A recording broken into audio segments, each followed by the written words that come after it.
Have you ever walked into a house and immediately been like, nope, I have to leave? Because that's what I've heard happens to people in this house in Upperville, Virginia. This is Green Garden Farm, and tell me this is not one of the most beautiful, like picturesque houses you've ever seen. But the stories that I grew up hearing about this place paint a very different picture.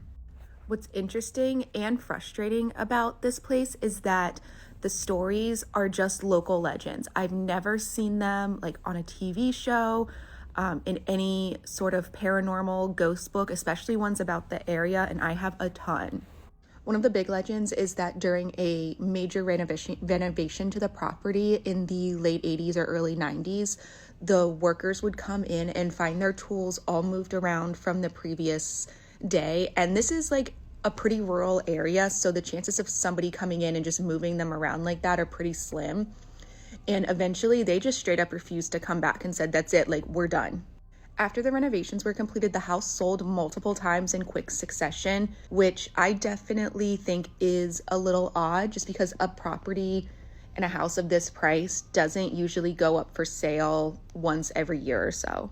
The most recent story is that someone I am connected to went to tour the property when it was for sale.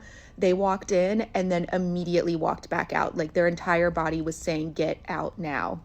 The property was farmland at one point, and that likely involved enslaved labor.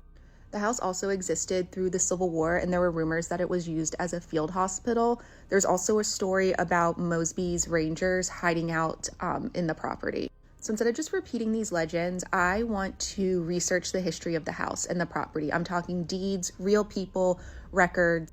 Let's see if we can find anything in the records that backs up these claims. If you're into haunted history with receipts, stay tuned because this is part 1 of my Green Garden Farm deep dive.